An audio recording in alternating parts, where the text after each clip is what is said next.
അസ്സലാമലൈക്കും. കിച്ചണിക്ക് എല്ലാവർക്കും സ്വാഗതം. എല്ലാവരും വരി. നമുക്ക് അങ്കമാലി സ്റ്റൈലൊരു മാങ്ങാക്കറി ഉണ്ടാക്കാം. 2 പച്ചമുളക് എടുത്തിട്ടുണ്ട്. ഒരു വലിയ സവാള എടുത്തിട്ടുണ്ട്, വല്യുള്ളി ഇതാക്കൊണ്ട്, വേപ്പിൻ്റെ ഇല, ഇഞ്ചി, നല്ലൊരു കഷ്ണം ഇഞ്ചി എടുത്തിട്ടുണ്ട്. ഇത് നമുക്ക് കൈ വെച്ചിട്ട് നല്ലോണം ഒന്ന് തിരുമ്പണം.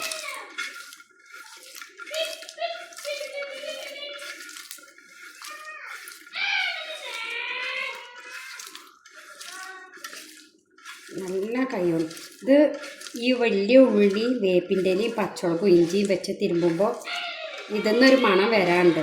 ഇത് ഉണ്ടാക്കിയവർക്ക് അറിയാക്കാരം അതിൻ്റെ മണം വരുന്നത്. നല്ലൊരു മണാക്കാരം കേട്ടോ. ഇത് ഒക്കെപ്പാടെ നമ്മൾ വെച്ച് തിരുമ്പുമ്പോൾ ഇതിലേക്ക് നമുക്ക് 1 സ്പൂണ് വെളിച്ചെണ്ണ ഒഴിച്ച് കൊടുക്കണം. ഈ അങ്കമാലി കറിക്ക് ചോറിൻ്റെ കൂടെ നല്ല ടേസ്റ്റ് കേട്ടോ. ഈ 1 സ്പൂണ് വെളിച്ചെണ്ണ ഒറ്റിച്ച് കൊടുക്കുക. എന്നിട്ട് നമുക്ക് ഒന്നും കൂടി കൈകൊണ്ട് ഇങ്ങനെ തിരുമ്പി കൊടുക്കുക. ഇനി ഇതിലേക്ക് വേണ്ടത് ഒരു മാങ്ങ ഇവിടെ എടുത്തിട്ടുള്ളത്, ഒരു 5 ആൾക്ക് കൂട്ടാനുള്ള കറി ഉണ്ടാവും. 2 സ്പൂണ് മല്ലിപ്പൊടി, 1/2 സ്പൂണ് കാശ്മീരി മുളകും പൊടി, മഞ്ഞൾപ്പൊടി ഒരു ചെറിയ 1/4 സ്പൂണ്, ഇതാ 1/2 സ്പൂണ് വലിയ ജീരകപ്പൊടി. ഇനി നമുക്ക് ഒന്നും കൂടി കൈ വെച്ചിട്ട് നല്ലോണം തിരുമ്പി കൊടുക്കുക.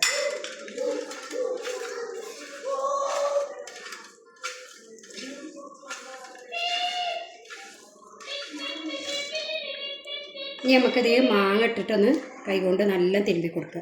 നല്ല പുളിയില്ല മാങ്ങ അല്ലേനും, എന്നാൽ പാകത്തെ പുളിയില്ല മാങ്ങയാണ്. നമുക്ക് മാങ്ങ നമ്മളെ അയൽവക്കത്തു നിന്ന് തന്നേട്ടോ. ഇതാ 2 ഇഞ്ഞി എടുത്ത് വെച്ചിട്ടുണ്ട് നമുക്ക് വെറൈറ്റി സാധനങ്ങൾ ഉണ്ടാക്കാൻ. അപ്പോൾ ഇന്ന് ആണ് എടുത്തിട്ടുള്ളത്. ഇതുണ്ടോ. ഇനി ഇതിലേക്ക് നമുക്ക് തേങ്ങയുടെ 1/4 പാൽ ഒഴിച്ച് കൊടുക്കണം.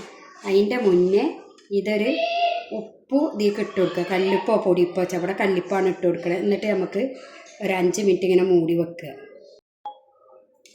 ഈ കല്ലിപ്പിട്ടിട്ട് ഒന്നും കൂടി തിരുമ്പിയിട്ട് നമുക്കൊന്ന് മൂടി വെക്കുക 5 മിനിറ്റ് വരെ. അപ്പോൾ നമ്മൾ മാങ്ങ നമ്മളിങ്ങനെ നല്ല തിരുമ്പി വെച്ചതിലേക്ക് നമുക്ക് തേങ്ങൻ്റെ 2/2 പാൽ ഒഴിച്ച് കൊടുക്കുക. ഈ മാങ്ങ നല്ല കടന്ന് മസാലയൊക്കെ വേവട്ടെ. എന്നിട്ട് നമുക്ക് 1/4 പാൽ ഒഴിച്ച് കൊടുക്കുക. നമ്മൾ 2 പാലുള്ളൂ എടുത്തിട്ട് 1/4 പാലും 2/2 പാലും. അപ്പോൾ ഇതിൽ കടന്നിഞ്ഞ് മാങ്ങ നല്ല വേവട്ടെ.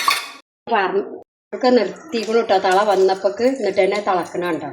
അപ്പോൾ ചൂടായാൽ തന്നെ മങ്കുടിക്കുമ്പോൾ നമുക്ക് നിർത്തി കൊടുക്കാം. കണ്ടോ, ചൂടായി തള വന്നോടുകൂടെ നിർത്തിയിട്ട് ഇപ്പോൾ അടുപ്പത്തിരുന്ന് തിളക്കണുണ്ടല്ലേ. ചട്ടിക്ക് എണ്ണ ഒഴിച്ച് കൊടുക്കുക വറവിടാനായിട്ട്. നമുക്ക് ചെറിയ ഉള്ളി വേണം, വറ്റൽമുളക്. നമ്മളിവിടെ ആ ഉണ്ടമുളക് അങ്ങനെ കാണലില്ല കേട്ടോ. നമ്മൾ മുളകാണ് ഇടല്. വറ്റൽമുളക്, വേപ്പിൻ്റെ ഇല. നമുക്ക് വറവിട്ട് വെക്കുക. ഉള്ളി ഇതാ നല്ല ചുവന്നിട്ടുണ്ട്. അപ്പോൾ നമുക്ക് കറിയിലേക്ക് ഒഴിച്ച് കൊടുക്കുക. അപ്പോൾ നമ്മളെ അങ്കമാലി സ്റ്റൈലിലുള്ള